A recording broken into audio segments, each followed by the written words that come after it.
Hello, and we're live. This is the fourth video for my library trustee manual study.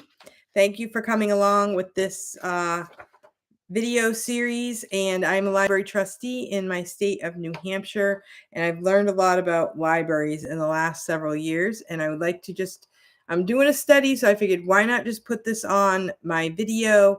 Then I can, I don't know what I'll do with it, but hopefully whoever's watching this is a help. So today we're going to talk about the Library Bill of Rights. Okay, this is in the New Hampshire Library Association Manual 2021. The American Library Association. Okay, so this is from the American Library Association. They affirm that all libraries are forums for information and ideas, and that the following basic policies should guide their services. Books and other library resources should be provided for the interest, information, and enlightenment of all people of the community the library serves. Materials should not be excluded because of the origin, background, or views of these contributing to their creation. Libraries should provide materials and information presenting all points of view on current and historical issues. Materials should not be prescribed and removed because of partisan or doctrinal disapproval. Libraries should challenge censorship in the fulfillment of the responsibility to provide information and enlightenment. Libraries should cooperate with all persons and groups concerned with resisting abridgment of free expression and free access to ideas. A person's right to use a library should not be denied or abridged because of origin, age, background, or views. Libraries which make exhibit spaces and meeting rooms available to the public they serve should make such facilities available on an equitable basis, regardless of the beliefs or affiliations of individuals or groups requesting their use. All people, regardless of origin, age, background, or views, possess a right to privacy and confidentiality in their library use. Libraries should advocate for, educate about, and protect people's privacy, safeguarding all library use data, including personally identifiable information. All right, so those are the Library Bill of Rights, and those are set out by the American Library Association. And I believe there are lots of controversial words in there, and I'm not sure that it says here adopted June 19th by the ALA Council, amended October 14th, 1944, 1939, 1944, 1948, 1961, June 27th, 1967, January 23rd, 1980, and then 2019, adopted by the ALA and amended. Okay, so I don't really know how they were amended, and that would be an interesting study to see how they were different from 1939 to 2019. So remember that your library is more than an information center. Don't be afraid to discontinue a program or service if it's not working or no longer needed. Take the risk of adding a new one on a trial basis. Encourage activities that might meet the needs and enhance the quality of life in your community. Wear your trustee hat at all times. Tell your story accurately and often through every available medium. Do your homework. Expand your horizons in training at NHLTA Workshop Annual Conference. Well-prepared, enthusiastic trustees are essential to the continued success and growth of New Hampshire's public libraries. Okay, that is very interesting. And I would love to know your comments below. So then we're going to move on to, there is a whole section in Appendix A that says keys to funds received by the library. We receive by taxation, we have income generating account, and we have fines and lost books, library service contracts, trust funds and donations. Those are ways that we can receive funds. Fines and lost books, trust funds and donations. And so budgeting is a very important part of the library. And then, as I said, we have some templates. And this is a new page. This is called Intellectual Freedom. I'm going to add this to this video. Freedom of speech and freedom of the press are inseparably tied to acquiring knowledge through the freedom of access to an uncensored spectrum of ideas and information. Attempts to have specified books or other materials removed from the shelves and restrictions placed on materials selected by the library are increasing nationwide. Granted, libraries make conscious choices about materials that are selected, but trustees must ensure that the library's collection and development policy presents a variety of points of view, beliefs, and ideas in spite of a limited budget and personal preferences. And this is interesting because we have talked about this, that we have to accept all types of books and different things, whether people want to read them or not. We have to put them in our library according to some people. And then at certain times of the year, we do weeding where we take out books that nobody has read. So that's an interesting concept. So it says you cannot remove the books, and then it tells you to remove the books. So some of it is inconsistent. Libraries should have in place a collection development policy that clearly defines the review process for items housed in the library collection, both physically and digitally. When outlining how nonfiction items are selected, a policy must clearly define how items are determined to be accurate. Because it is impossible for librarians to examine all items being considered for purchase, they must rely on dependable selection aids. These selection tools should be clearly stated in the library's collection development policy. So it should be stated which, sources you're going to use to give you the list of books that you want to buy. Collections should be well balanced. Nonfiction titles should be regularly reviewed or weeded to ensure that items on the library shelves are up to date, accurate, and ensure their topics have balanced representation. How about let's represent the books that the people in the town want? Like, look at the people, what they want. Those are the books that should be represented on the shelves. The books that the people can't wait to come and read.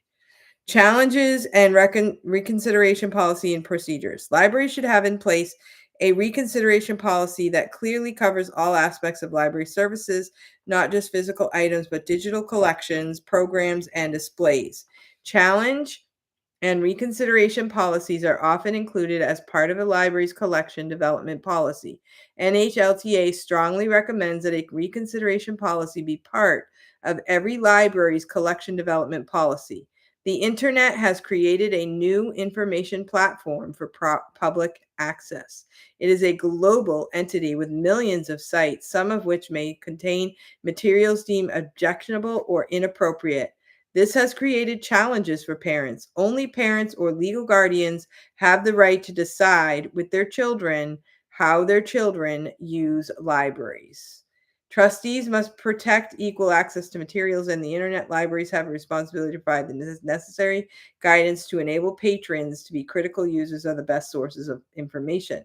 The First Amendment applies to library users of all ages. The library board and director together must maintain a well-defined material selection policy, internet use policy, and a written procedure for reconsideration of materials. Make sure the policies and procedures are clearly understood and fully implemented by the staff. Make all policies readily available to the public, examples of collection development policies, and a link to the ALA Intellectual Freedom Toolkit can be found on the NHLTA website. And the next study is to go to the ALA website and check them out, because if they're the ones that are making these policies, do we agree with them or do we not agree with them? I do believe that parents should be the ones that supervise their children's reading. And we have to agree that, sometimes that's hard when your child goes into the library and they're just browsing. Hi again, didn't realize you were still on. I have actually gone off and on. This is my fourth video, going through the manual for 2021 for library trustees.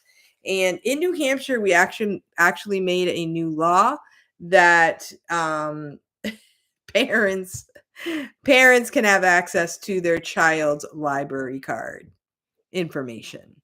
We had to make that a law. That was such a big deal and it was ridiculous. But a lot of people didn't know that it was a law in New Hampshire that if the parent says to the person behind the desk at the library, what are the books on my child's library card?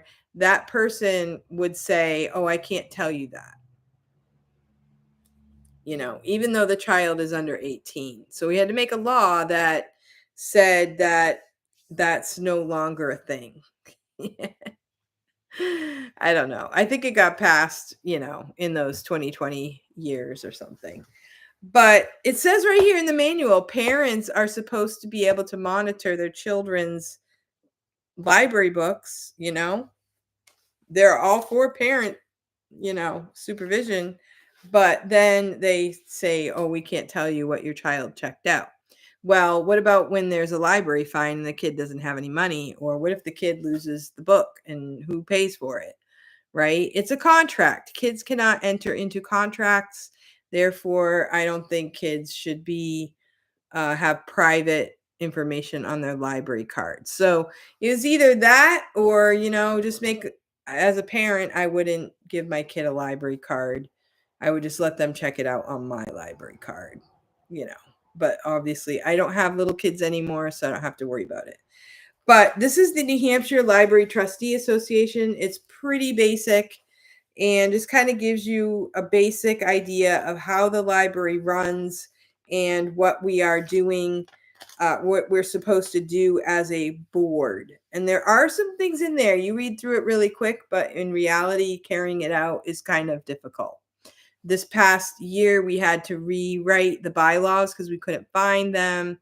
We have policies and procedures, and then things change, things come up that you stop and think maybe that's not a good policy, maybe that's not a safe thing, and it becomes difficult. Do you ever think about the idea that in our town, it's a small town, kids they go to school just right down the street from the library.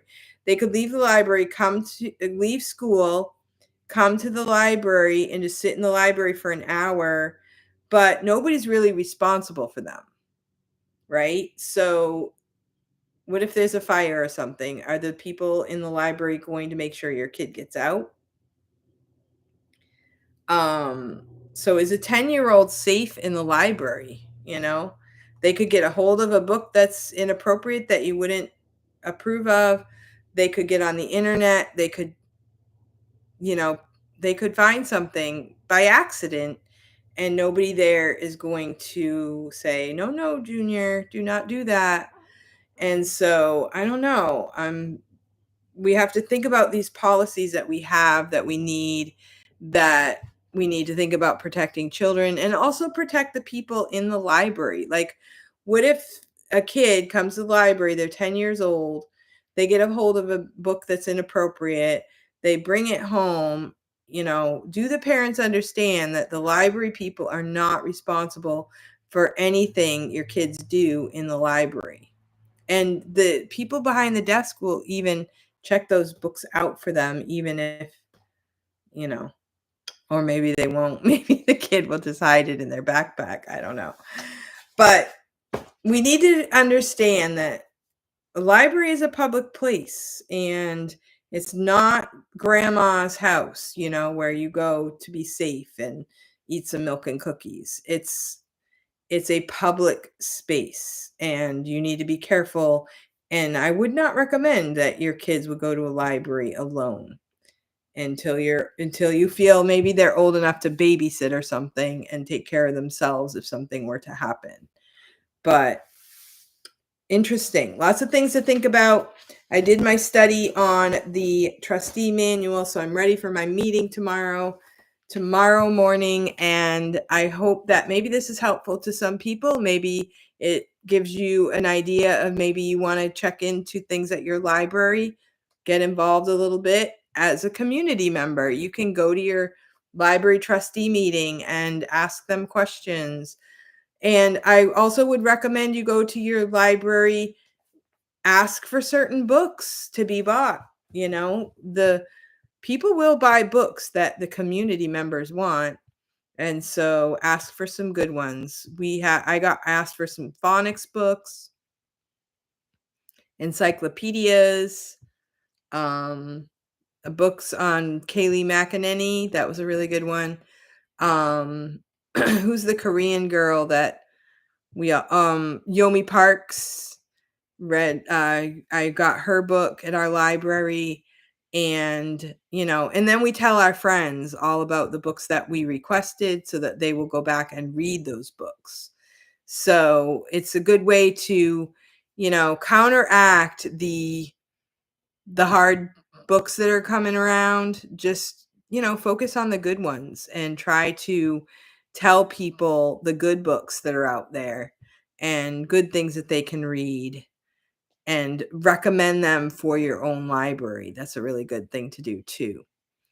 So thank you so much for watching. I appreciate it. And thank you for showing up, Kelly. I had no idea I was going to do this tonight, but I said I'm going to get this manual out, get my studying done for tomorrow. And so it's done. All right. Thank you so much for watching. And as you can see, I have my VIP Kids stuff here. I've been doing a few classes, and it's been really fun. So I will talk to you later. Have a great night.